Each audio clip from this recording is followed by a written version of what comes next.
ગોતવાના એક એક ખુડિયું લાવવાનું. આ એક એક ખુડિયું કેટલું કિંમતી છે, એક એક વાડમાંથી ગોતીને ગોતી. ગેસ ધીમું ધીમું ચાલુ છે અને આ તરફ પાટિયામાં ખુડિયાનું શાક સરસ બને છે. અમારા કેમ છો મિત્રો? મજામાં? તેમ મજામાં દેશો. આજ આપણે ઘરે ને ઘરે સેવેલા વ્લોગ ઉતારવાનું સ્ટાર્ટ કરી દીધું છે, બરાબર ને? તો આજ આપણે શું કરવાનું છે એનું કોઈ નક્કી નથી, પણ બધા કન્ટિન્યુ વ્લોગમાં બની રહીજો. તમારા દરેક ગ્રુપમાં શેર કરજો. જો આપણે ચેનલ ઉપર તમે નવા વાવ તો સબસ્ક્રાઈબ ન કરે તો ફટાફટ પહેલાં સબસ્ક્રાઈબ કરી નાખજો. લાઇકનું બટન ન દેવું, લાઇક દેવી દેજો, કારણ કે અવારનવાર આપણા આવા વ્લોગ આવતા રહે છે, બરાબર ને? તો અત્યારે સકલીબેન માળામાં અત્યારે કાંઈક ખાવાનું સણ લઈને આવ્યા છે, પણ સામેથી દેવુબેન જય ગિરનારી. આજે અમારે દેવુબેનને સહેજ દીવાહો એટલે પૂંજવા જવાના છે, પણ એનો પણ સરસ મજાનો નાનો તો વ્લોગ આવશે. પણ બા અત્યારે ભરત ભરવાનું શરૂ છે, કારણ કે પોરો ખાતે ને તે બા જય ગિરનારી. આ રીતનું બધું ભરત ભરવાનું કામ ચાલુ છે. આવા બધા વ્લોગ આવતા રહેશે, કોમેડી વ્લોગ પણ આવતા રહેશે. તમે આ ચેનલમાં જોવાનું ભૂલતા નહીં, બરાબર? ફટાફટ જાય આપણે હિતેશભાઈના ઘરે. હિતેશભાઈનો પંખો લેવા જવાનું છે. કન્ટિન્યુ વ્લોગમાં બની જાઓ. તમારા દરેક ગ્રુપમાં તમે શેર કરીજો. આપણા ઘરે ભાઈ બધા ભાઈ બહેનો બધા આવી જાય છે ચા પાણી પીવાનું. ચા પાણી બધા બગડાટી બોલાવી છે બધા, અને ચા પાણી પી લીધા છે. અને આપણી ચા હવે ઠરે છે, તો ફટાફટ હવે ચા પી લેવી. અત્યારે આપણે આવી ગયા છીએ ગોપાલમાં ઇલેક્ટ્રિક, કારણ કે હિતેશભાઈને પંખો લેવાનો હતો ને, કીધું ને દુકાનમાં ગરમી થતી હતી, તો એ સરસ મજાનો પંખો લેવાનો હતો. પંખો લેવા આવી ગયા છીએ. તમે બધા કન્ટિન્યુ ભેજો. પંખો જોવા માટે જ આવી છે હિતેશભાઈ. અત્યારે ધીમે ધીમે દાદરો ચડે છે, બરાબર ને? અત્યારે ફાઇનલી આપણે પંખો હિતેશભાઈએ નવો જોડાવ્યો છે, કારણ કે દુકાનમાં તો બહુ એટલે બહુ જરૂર પડતી હતી. સરસ મજાનો પંખો લઈ લીધો. અંદર તો ઘણી વસ્તુ બતાવજે કે હતી, પણ હવે ગરદીના કારણે આપણે કંઈ ન બતાવ્યા. તો ચાલો ફટાફટ હિતેશભાઈની દુકાને ઉતરી દઈએ અને કાંઈ કા બપોર થઈ ગઈ છે ને આપણે ભૂખ લાગી એટલે રોંઢો કરવા બેસી ગયા છે. વાસ બટેટાનું શાક છે, ટમેટાનું શાક છે ને થેપલા અને રોટલા. અને મારા બાદ રહ્યા છે દીવાઓ હોય ત્યાં તારે ફરાળ કરવા મળ્યા છે. પચરી દળી સિંગ અને છાશ. આ આપણે કામે જવાનું હતું, પણ ટિફિન પાછું મૂકી દીધું છે. ચાલો બધા ફરાળ કરવા હતી ને બધા રોંઢો કરવા હતી.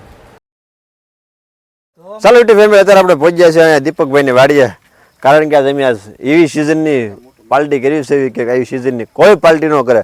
અને આપણે વ્લોગમાં ઉતારવાનું છે. સરસ મજાની પાર્ટી. અમારા મામા ખુડિયાનું શાક બનાવવાનું છે, એક નંબર.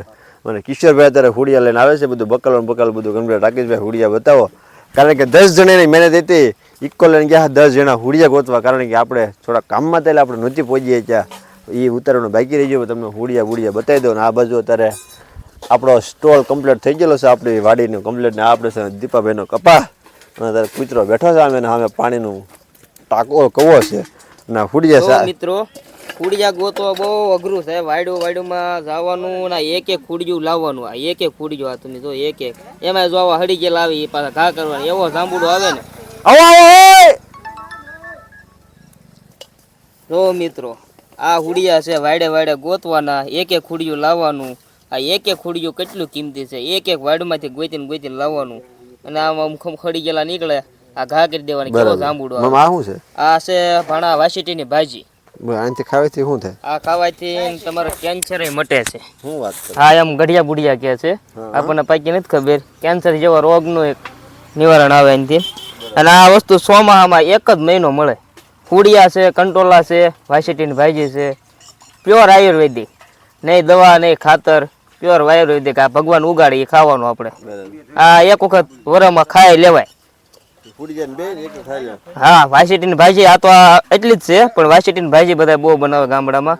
એની ભાણા 2 વખત ખાઈ લીધી છે, પણ આ વેલા મળી તો લઈ લીધી આ રોજ વાસીટીની ભાજી.